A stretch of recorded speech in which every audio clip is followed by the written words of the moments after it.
地下鉄シャルル・ド・ゴール・エトワール駅を出ると、そこには凱旋門。はいどうも、フランスガイド中村です。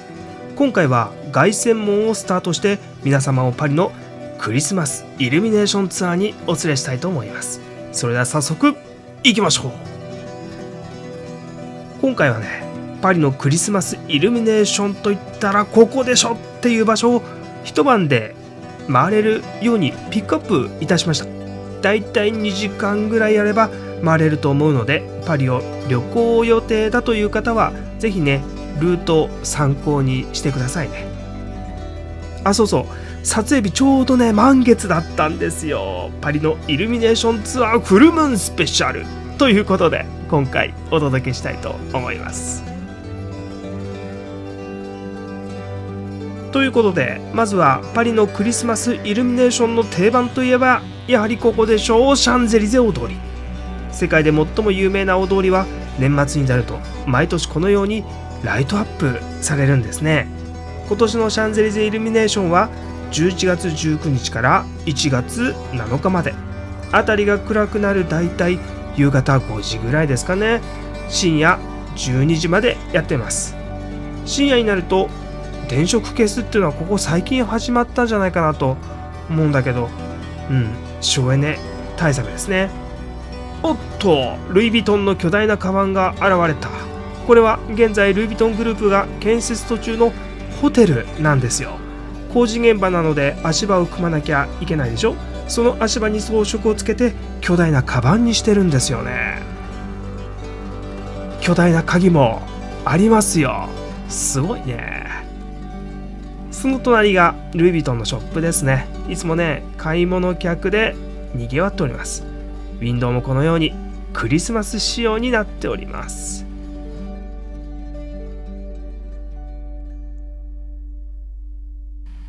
ここにはプレゼントを山のように載せたルイ・ヴィトントラック。モノグラムの横にはジョアユーズ・フェットという文字が。楽しい年末のお祭りを過ごしてくださいねという意味になります。これね、とてもフランス的で面白いなと思います。メリークリスマスってジョアユーノエルって言うんですよね。でもクリスマスってキリスト教のお祭りでしょ。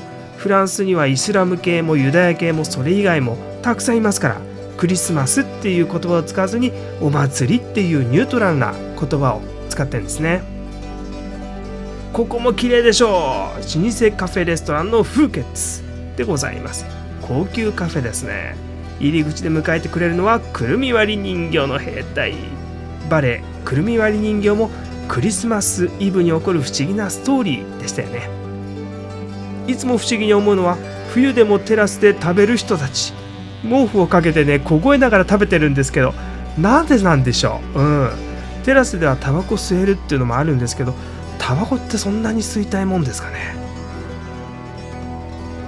これ気づきました。電飾の光り方が変わったでしょう。バリエーションがあるんですよ。10分おきぐらいに光り方変わるんですね。今これチカチカしてるでしょ。よく見ててください。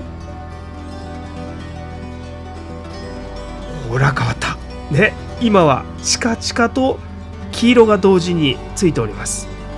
黄色のみ、シャンパンフラッシュのみ、黄色とシャンパンフラッシュ両方っていうね、この3種類の光り方をするんですよね。飽きさせない工夫ですよね。この辺のね、やっぱプレゼンがうまいという感じがします。凱旋門がもうあんなに遠いですよ。イルミネーションの中歩いてると早いね。散策もあっという間という感じです。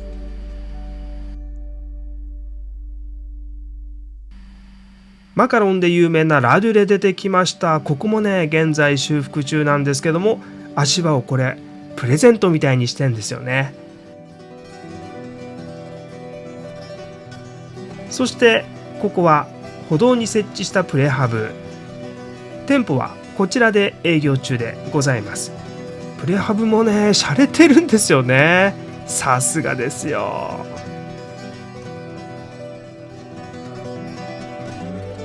ミツバチマークは香水屋のゲラン。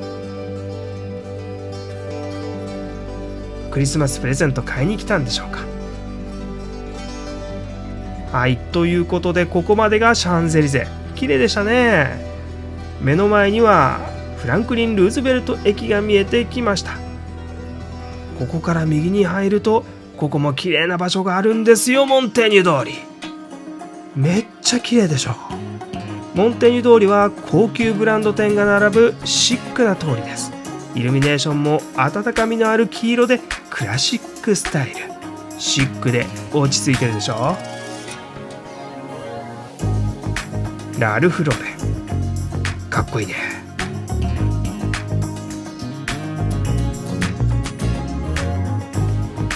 こちらはフェンディ。ツリーもフェンディのモノグラムでできています。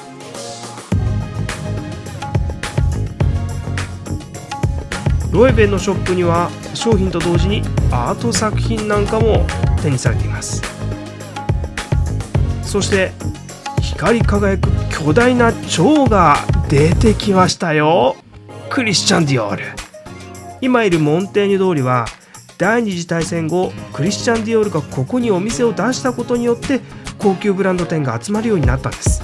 このモンテーニュ通りでも横綱っていう感じの存在感を出しております。はい、出ました。プラザアテネ。パリの最高級ホテルの一つ。20世紀初頭に建てられました。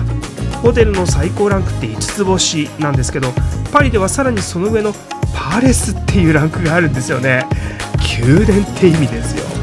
プラザアテネはそのパレスホテルに格付けされております。そして見えてきたのがシャンゼリゼ劇場。こちらもプラザアテネと同時代、20世紀初頭に建てられました。ここはパリで一番最初に建てられた鉄筋コンクリート製の劇場なんですね。建築家はオーギュスト・ペレ。オーギュスト・ペレといえば鉄筋コンクリート建築の第一人者ル・コルビジェの師匠としても知られております。エッフェル塔出ました。いつものようにここでも1時間ごとにシャンパンクラッシュ。いやー、素晴らしい通りですよね。今度はね、地下鉄に乗って移動しましょう。モンテーニュ通りの突き当たりにアルマ・マルソーという地下鉄の駅がありますから、そこから行ってもいいし、来た道を戻ってフランクリン・ルーズベルトから乗ってもいい。9番線に乗ってショセ・ダンタン・ラファイエットっていう駅まで行きますよ。パリの地下鉄ね、とても便利なんですけどスリが多いので気をつけましょう。さあ着いたよ、ショセ・ダンタン・ラファイエット。ここで紹介したいのは1893年に建てられたデパート、ギャラリー・ラファイエット。店内にある巨大ツリーはクリスマスのパリの風物詩として知られております。どうですか、これすごいでしょう。毎年テーマが違って1976年からの伝統なんですって。今年のテーマを手掛けたのは若干26歳の新進気鋭のファッションデザイナーシャルル・ドゥ・ヴィルモラン。テーマはおじいちゃんおばあちゃんの家で過ごしたクリスマスの思い出ですって。フランスのクリスマスってね、日本の正月みたいにおじいちゃんおばあちゃんの家で親戚一同が集まるんですよね。子供たちは親戚中の大人からプレゼントをもらえる、日本でいうお年玉みたいなもんですよ。クリスマスイブのディナーを親戚一同で楽しんだ後、部屋を暗くして電飾で飾ったツリーをみんなで眺めていた、そんな思い出がラファイエットのツリーの今年のテーマになっています。シャルル・ドゥ・ヴィルモランって誕生日12月25日なんですって。彼にとってね、クリスマスっていうのは人一倍思い出深い日だったんでしょうね。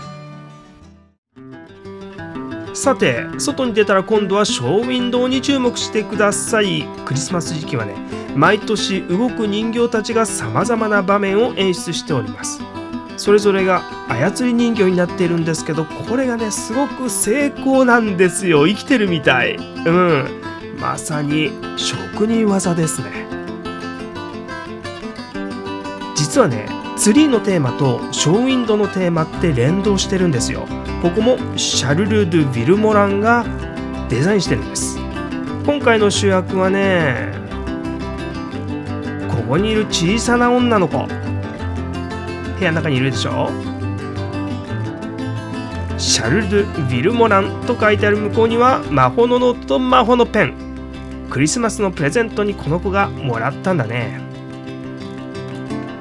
この魔法のペンとノートを使うことで彼女の想像がどんどんと具現化していきますよ。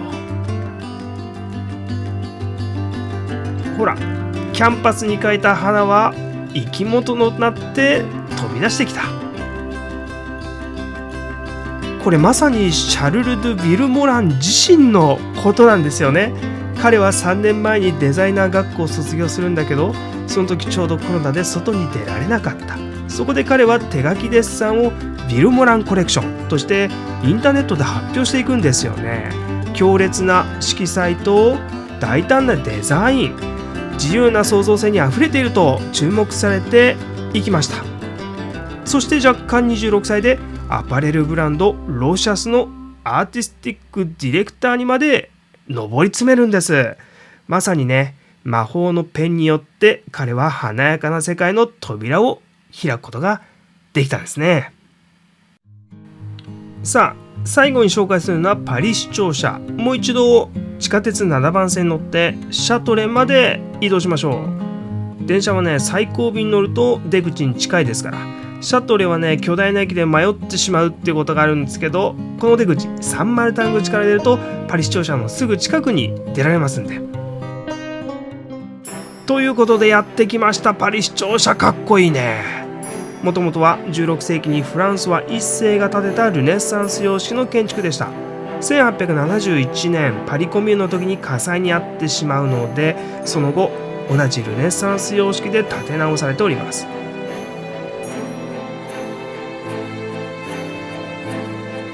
クリスマスの間、市庁舎の前にはモミの木でできた魔法の森が現れるんですね。ほら、よく見ると森の妖精もいるでしょう。このモミの木はすべて環境に配慮して育てたモミの木なんですって。魔法の森の中には無料で遊べる場所もたくさんあります。まずはソリ子供も大人も滑っております。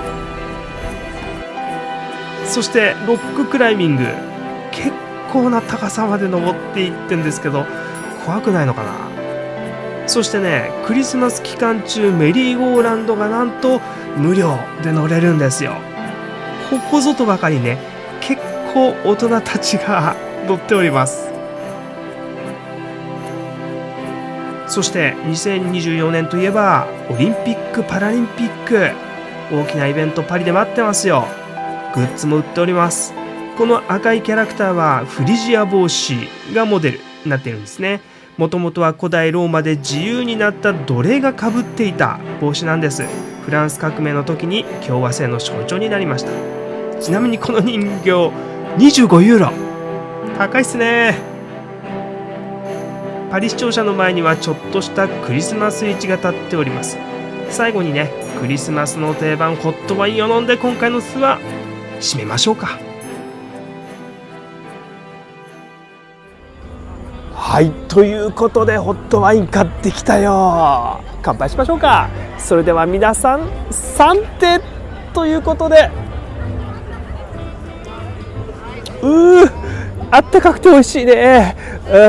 ということでね、今回はパリのイルミネーションツアーということで、凱旋門からモンテニュ通りを経て、そしてギャラリー・ラファイエット、最後はここパリの市庁舎ということですよ。キラキラしてたでしょパリ。